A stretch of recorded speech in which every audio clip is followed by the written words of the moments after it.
여러분 안녕하십니까? 2022년 2월 9일을 맞아서 하나님께서 주시는 생명의 말씀 함께 나눕시다. 누가복음 11장 14절에서 28절까지인데 제가 23절부터 26절까지 봉독합니다. 나와 함께 하지 아니하는 자는 나를 반대하는 자요, 나와 함께 모으지 아니하는 자는 해치는 자니라. 더러운 귀신이 사람에게서 나갔을 때에 물 없는 곳으로 다니며 시기를 구하되 얻지 못하고 이에 이르되 내가 내 나온 집으로 돌아가리라 하고 가서 보니 그 집이 청소되고 수리되었거늘 이에 가서 저보다 더 악한 귀신 7을 데리고 들어가서 거하니 그 사람의 나중 형편이 이전보다 더 심하게 되느니라. 아멘. 여러분, 오늘의 말씀은 우리 인간 이성의 한계를 넘어서는 초월 세계에 관련된 귀신들의 이야기가 나옵니다. 현대 과학은 귀신의 존재를 부정하지만 그러나 우리가 분명히 성경이 또 이렇게 증거하는 것처럼 분명히 마귀와 귀신의 세계는 실존하고 또 우리가 이 말씀을 통해 주시는 영적 세계의 깊은 신비를 또 우리가 배울 수 있는 기회가 되어야 되겠습니다. 오늘의 말씀은 어떻게 시작되는가 하면요, 한 말을 못하게 만드는 귀신이 들린 한 사람을 주님께서 귀신을 쫓아내 주시고 그 사람이 말하게 되니까 사람들이 놀랍게 여기게 되는 그런 일이 발생한 것을 보여줍니다. 근데 이제 문제는 예수님의 이러한 놀라운 메시아의 표적 되신 이러한 것들을 무시하고 인정하지 않으려고 하는 사람들이 있었죠. 15절에 보면 그 중에 드러나 말하기를 그가 귀신의 왕 바알세불을 힘입어서 귀신을 쫓아낸다, 이렇게 오히려 예수님을 비방하면서 또 어떤 사람들은 예수님을 시험하여 하늘로부터 오는 표적을 구하게 되는 것을 오늘 말씀이 말합니다. 여기에 대해서 예수님께서 오늘 주시는 말씀이 여기에 자세히 나와 있습니다. 우리가 하나하나 생각해 보면서 우리가 이 영적 세계의 질서와 또 우리가 그것을 이해하는 깊이를 가져야 되겠습니다. 그래서 오늘 저는 제목을요, 어떤 책의 제목처럼 내면 세계의 질서와 영적 성장이라고 이렇게 제가 정했습니다. 제가 젊은 시절에 남쪽에 있는 항구 도시에서 목회를 했는데요. 어느 날 그 예배를 주일이 되어서 예배를 인도하고 있는데 정말 얼굴은 천사같이 빛나는 한 어머니가 맨 뒤에 앉아서 있더라고요. 우리 교회 등록 교인은 아닌데요. 처음 참석을 했어요. 뭔가 사연이 있으리라 생각을 했는데 어느 날 저에게 자기 집에 신방 요청을 하더라고요. 우리 교회 교인이 아니었지만. 그래서 왜 그런가 했더니 자기의 딸이 말 못하는 귀신이 들었다는 거예요. 오늘 본문에 나오는 한 말 못하게 만드는 귀신 들린 그 사람처럼 그렇게 돼 있는 거예요.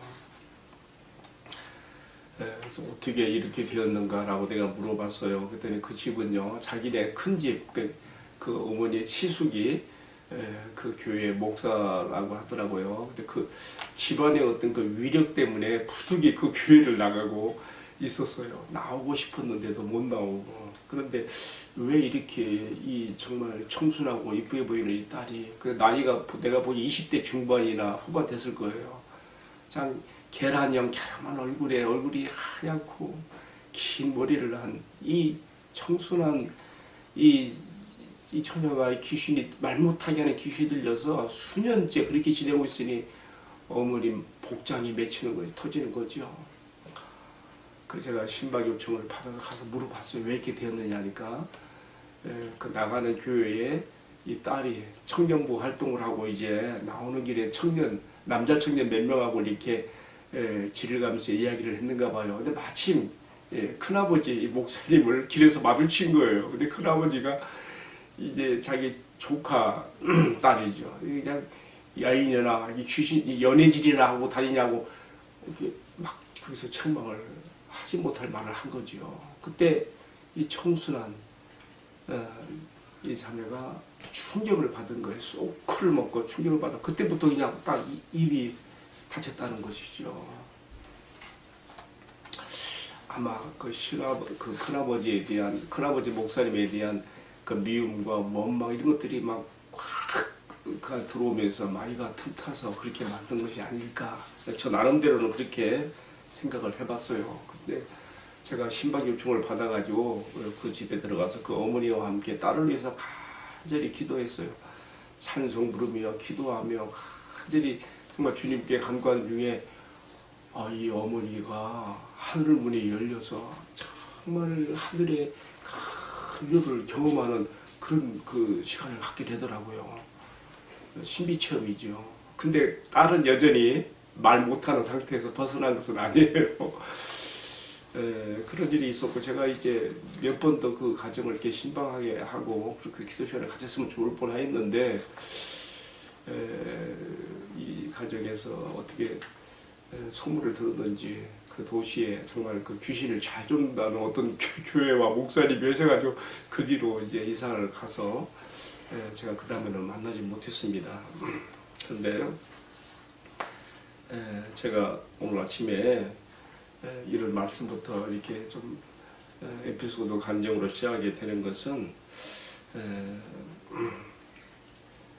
때로 우리의 그 삶 가운데 좀 내가 신방했던 가정의 딸처럼 그렇게 어떤 소크를 너무 충격적으로 받게 될 심하게 그렇게 마음의 상처를 받게 될 때에 거기서 발동되는 어떤 미움이나 원망 이런 것들을 틈타고 그렇게 악한 귀신이 그 마음을 점령하고 마치 뱀이 다리를 틀고 앉아있는 것처럼 그렇게 꽉 통제하게 되는 것은 아닐까. 저는 나름대로 그런 생각을 해보면서 이 딸의 문제의 진정한 해결을 위해서는 그 딸에게 심한 모욕감을 줬던 그 큰아버지 목사님과의 어떤 그 문제가 여기서 해결돼야 된다.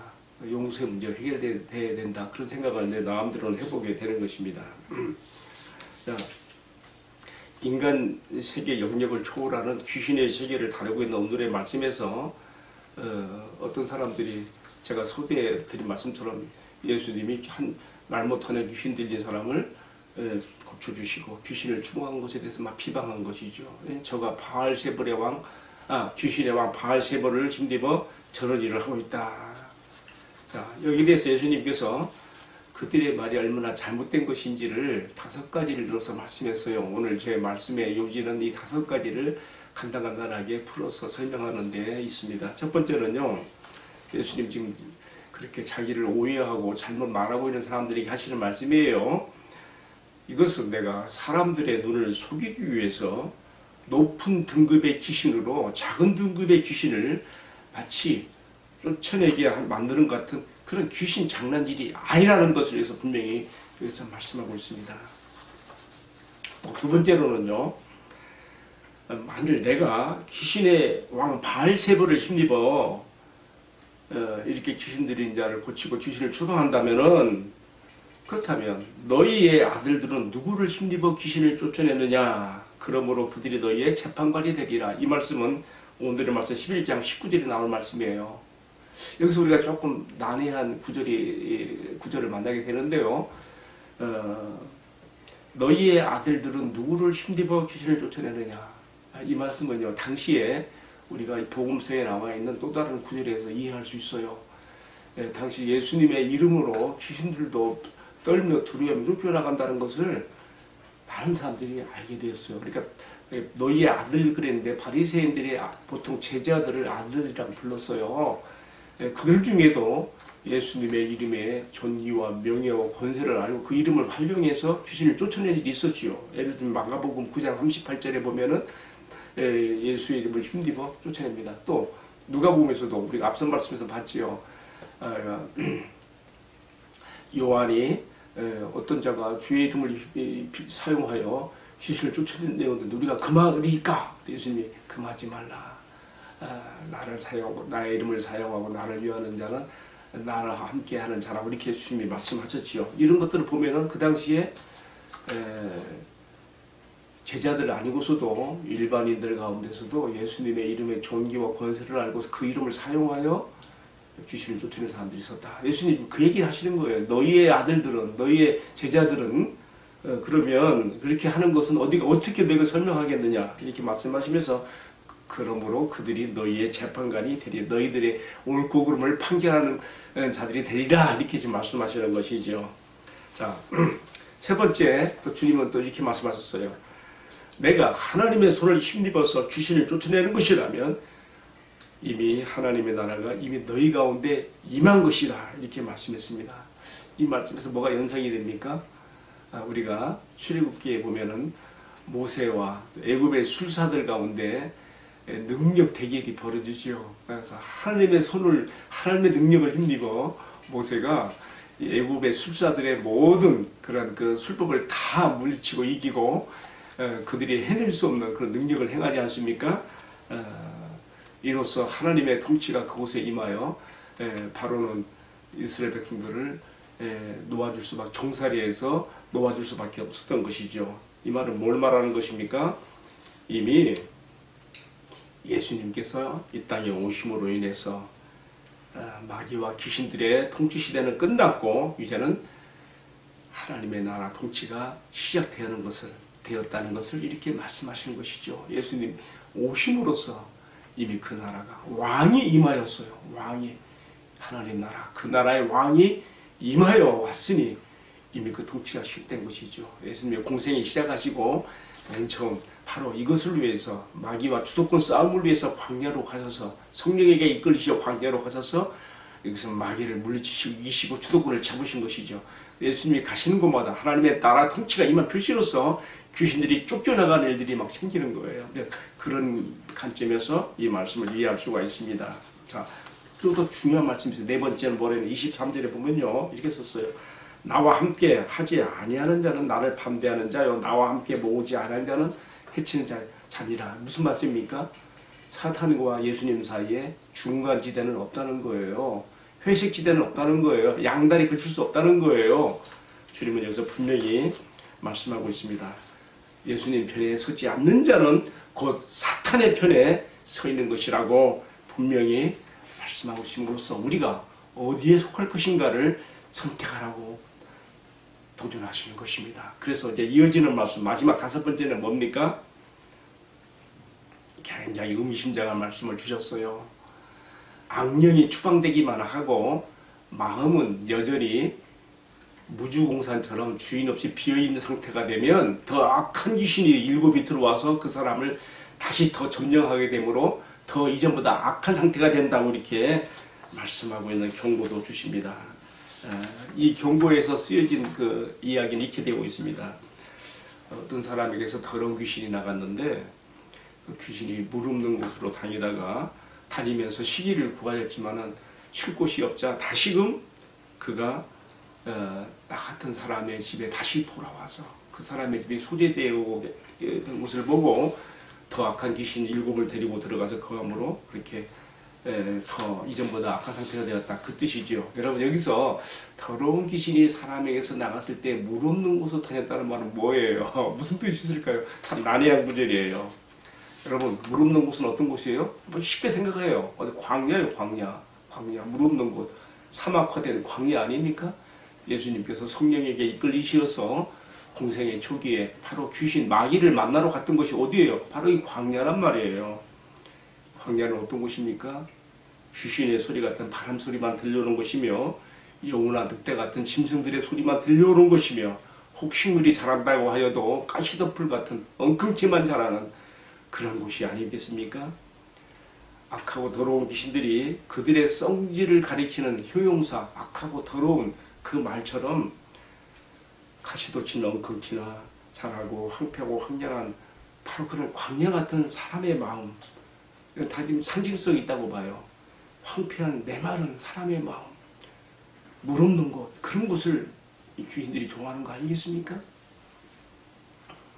오늘 이제 묵상을 내리면서 이 말씀에서 마음의 깊은 교훈을 받습니다. 나는 과연 예수님을 나의 주인으로 모시고 내 영혼의 관리를 잘하고 있는 사람인가? 혹시 내 마음은 광야같이 귀신들이 좋아할 수 있는 물 없는 곳, 그 광야 같은 그런 황폐하고 메말라진 영적으로 정말 내가 황폐한 땅처럼 돼버린 그런 것은 아닌지 돌아보게 되는 것입니다. 여러분, 내 영혼이 아름다운 물된 동상같이 되어서 마치 아름다운 꽃이 있는 곳에, 향기나는 꽃이 있는 곳에 벌과 나비가 날아오듯이 내 영혼에 이러한 말씀과 기도로 주님과 교제하는 아름다운 물된 동상 같은 그 내 영혼에 들뜰 때에 내 영혼의 정원에 주님이 찾아오시고 천사들이 찾아와서 교제하게 되는 그런 은혜와 축복이 있게 되는 거 아니겠습니까? 우리가 여기서 이런 교훈을 받게 됩니다. 내가 말씀과 기도 가운데 주님과 교제하는 그러한 신앙과 삶이 되지 아니하면 내 영혼이 황폐하고 가시와 잡초들만 자라서 이런 곳에 해충들이 생기는 것처럼 더러워지는 것처럼 그렇게 내 영혼이 귀신들이 좋아하는 소소가 될 수 있다는 거죠. 오늘의 묵상을 내리면서 저는 그 생각을 합니다. 내 영혼의 관리가 얼마나 중요한가. 내면 세계의 영적 질서를, 아름다움을 간직하며 또 성장을 주님과의 교제에서 깊어져 가는 것은 얼마나 귀한 일인가 다시 한번 생각해 보게 됩니다. 저 이런 의미에서 제가 오래전에 읽었던 책 한 권을 소개하고 싶어요. 고든 맥도날드 목사님의 저서인데요. 내면 세계의 질서와 영적 성장이라는 책이 있습니다. 여러분 다시 한번 말씀드릴게요. 내면 세계의 질서와 영적 성장이라고 하는 책 제목이에요. 고든 맥도날드 목사님이 지은 책인데요. 여러분 읽어보시면 아주 큰 유익이 있습니다. 우리의 영혼 관리를 잘해서 항상 주님과 교제하는 말씀과 기도 가운데 물된 동상같이 항상 영적으로 생명의 풍성함, 주님과 생명의 풍성함을 나누는 은혜와 축복이 함께하기를 주님의 이름으로 축복합니다. 기도하겠습니다. 사랑하시는 주님, 내 영혼이 황폐한 광야처럼 되어서 귀신들이 범접하기 쉬운 그러한 위험이 없게 하시고 항상 말씀과 기도 가운데 주님과 교제하며 그 교제가 깊어지고 나의 영성이 밝아지고 주님과 닿아져서 주님과 일체를 이루는 것 같은 그러한 성장에까지 이르도록 축복해 주시옵소서. 이 말씀을 시청하는 모든 시청자들에게 우리 주님의 긍휼과 자비가 함께 하시며 날마다 말씀과 기도 가운데 만나 주시고 그들의 영혼이 주님과 합일체 되어지는 깊은 영적 세계의 신비와 은혜 가운데로 들어가도록 축복해 주옵소서. 이 모든 말씀을 존귀하신 우리 주님 예수 그리스도의 이름으로 기도 올리옵나이다. 아멘. 예, 마쳤습니다. 감사합니다. 내일 또 만나요.